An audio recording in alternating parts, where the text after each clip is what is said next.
আসসালামু আলাইকুম। দর্শক, বেশ কয়েকজন সেনা কর্মকর্তাকে নাকি গৃহবন্দী করে রাখা হয়েছে, এমন কোনো খবর বা এমন কোনো তথ্য বাংলাদেশের কোনো গণমাধ্যমে না এলেও ভারতের বিভিন্ন গণমাধ্যমে গত 2 দিন ধরে বেশ জোরে সোরে প্রকাশিত এবং প্রচারিত হচ্ছে, এবং তারই ধারাবাহিকতায় ভারতের অন্যতম গণমাধ্যম, প্রভাবশালী একটি গণমাধ্যম দ্য হিন্দুস্তান টাইমস সহ আরও দু একটি তো হয়তো এসেছে, আমার চোখে পড়েনি। হিন্দুস্তান টাইমসে 11 এপ্রিল একটি রিপোর্ট প্রকাশিত হয়েছে। সেখানে আবার অন্যান্য ভারতেরই অন্যান্য গণমাধ্যমের রেফারেন্স দেওয়া হচ্ছে।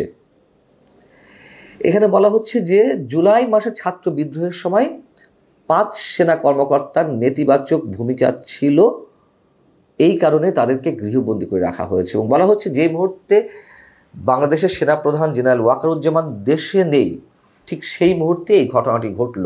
এবং এই প্রতিবেদনে বলা হচ্ছে যে বেশ কয়েকজন সেনা কর্মকর্তাকে নজরবন্দি করে রাখা হলেও, গৃহবন্দী করে রাখা হলেও সরকারের পক্ষ থেকে কোনো ধরনের প্রতিক্রিয়া দেওয়া হয়নি। সেনাপ্রধান কেন এই মুহূর্তে হঠাৎ করে ভারতের পরম বন্ধু হিসেবে চিহ্নিত রাশিয়া সফরে গেলেন, তিনি কাদের সঙ্গে বৈঠক করছেন, সেখানে আসলে আর কোন কোন ইস্যু কাজ করছে, নানান ধরনের প্রশ্ন তারা উত্থাপন করে সেগুলো বিশ্লেষণের চেষ্টা করছে। এবং রিপোর্টটি বলছে যে এই যে 5 সেনা কর্মকর্তাকে গৃহবন্দী করে রাখা হয়েছে, সে বিষয়ে বাংলাদেশে নাকি শোরগোল পড়ে গিয়েছে। তাদেরকে 24 ঘন্টার নজরদারিতে তো রাখা হয়েছেই, তাদেরকে তাদের সব ধরনের কার্যক্রম থেকে অব্যাহতি দেওয়া হয়েছে, দেশ ত্যাগেও নিষেধাজ্ঞা জারি করা হয়েছে তাদের উপর। প্রতিবেদনটি বলছে যে ঢাকা সেনানিবাসে গৃহবন্দী আছেন বাংলাদেশের সেনাবাহিনীর 5 জন ঊর্ধ্বতন কর্মকর্তা। তাদের মধ্যে 2 জন ব্রিগেডিয়ার, 1 জন কর্নেল, 1 জন লেফটেন্যান্ট কর্নেল এবং 1 জন মেজর রয়েছেন। তো তাদের নামও এখানে প্রকাশ করা হয়েছে, আমি সঙ্গত কারণে তাদের নামগুলো এখানে উল্লেখ করছি না।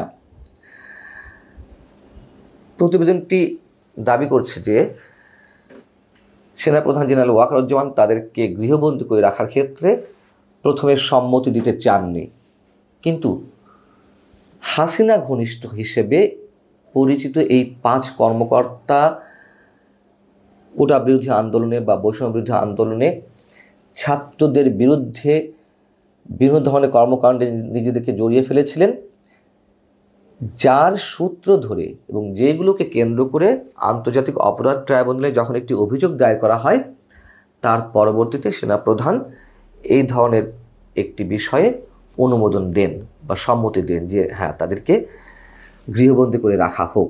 হিন্দুস্তান টাইমস একথাও বলছে যে ছাত্র আন্দোলনের সময় সেনাপ্রধান ওয়াকারুজ্জামান নিজে হাসিনা নির্দেশ অমান্য করেছিলেন। আন্দোলনকারীদের বিরুদ্ধে সেনা সদস্যদের নামতে দেননি জেনারেল ওয়াকার। এবং বলা হচ্ছে যে বেশ কিছুদিন ধরে শোনা যাচ্ছিল যে বাংলাদেশে একটি সামরিক অভ্যুত্থান করতে পারে, সেই গুঞ্জন এখনও থামেনি, যে কোনো সময় সেটি ঘটতে পারে। প্রশ্ন হচ্ছে যে আমাদের সেনাবাহিনী নিয়ে ভারতের বিভিন্ন গণমাধ্যমে নানান সময় নানান ধরনের বিভ্রান্তিকর খবর প্রকাশ পাচ্ছে। এর আগে সেনাপ্রধান যেমন যেদিন মধ্য আফ্রিকা রিপাবলিক নামে একটি রাষ্ট্র সফরে গেলেন, তখন বলা হচ্ছিল যে সেনাপ্রধানের জীবন ঝুঁকির মধ্যে রয়েছে, তার নিরাপত্তা যথেষ্ট বিঘ্ন ঘটতে পারে, তিনি যখন দেশে ফিরবেন তাকে অ্যারেস্ট করা হতে পারে। সেনাপ্রধান জেনারেল ওয়াকারুজ্জামানের জীবন ঝুঁকির মধ্যে রয়েছে, সে আমরাও জানি।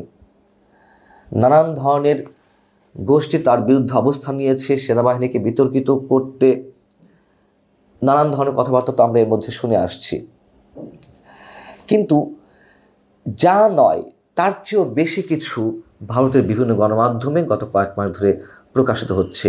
এতে করে ভারতের লাভ কি, আমাদের লাভ কি, সেগুলো যথেষ্ট প্রশ্নবিদ্ধ বিষয়।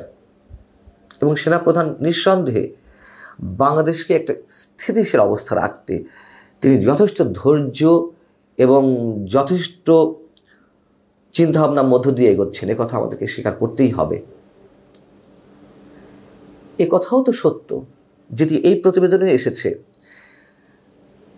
জাতীয় নাগরিক পার্টি কিংবা সাবেক ছাত্র সমন্বয়ক হাসনাত আবদুল্লাহ এবং সার্জিস আলম সেনা প্রধানকে বিতর্কিত করতে যে মন্তব্য কয়েকদিন আগে করলেন যে তিনি একটা ইনক্লুসিভ নির্বাচনের কথা তাদেরকে বলেছেন, আওয়ামী লীগকে পুনর্বাসনের চেষ্টা তিনি করছেন।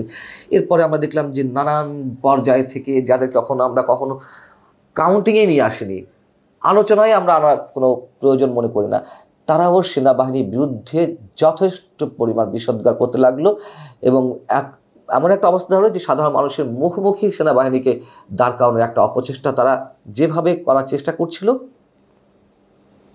একটা আনরেস্ট অবস্থা বাংলাদেশ পৌঁছে গিয়েছিল। এমনও অনেকে বলাবলি করছিলেন যে সেনাপ্রধান বা সেনাবাহিনী কেন এদের বিরুদ্ধে কোনো ব্যবস্থা নিচ্ছে না। আমরা দেখলাম খুবই সতর্কতার সঙ্গে সেনাবাহিনী বিষয়টি হ্যান্ডেল করলেন। সেনাপ্রধান ঊর্ধ্বতন সেনা কর্মকর্তা অন্য দুই বাহিনী, বিমান বাহিনী এবং নৌবাহিনী প্রধানের সঙ্গে বৈঠক করলেন। তিনি সবাইকে ধৈর্য ধারণ করতে বললেন। আমাদের মধ্যে অনেকেই অস্থির হয়ে গিয়েছিলেন যে কেন একটা অ্যাকশন নেওয়া হচ্ছে না।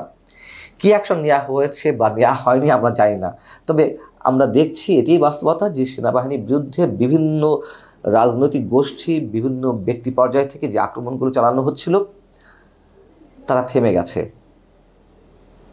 এমনি তো আর থামিন, তাই না? নিশ্চয় কিছু হয়েছে। কি হয়েছে আমরা জানি না।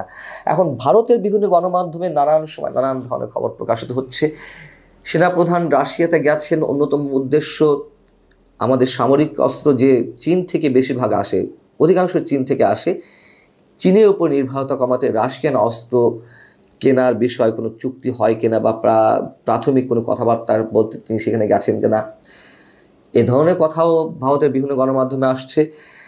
এবং যে প্রথমে বলছিলাম যে ভারতের পরম বন্ধু রাশিয়াতে কেন সেনাপ্রধান, অর্থাৎ শেখ হাসিনার সঙ্গে রাশিয়ার একটি ভালো সম্পর্ক ছিল, রাশিয়া ভারত তারা পরম বন্ধু।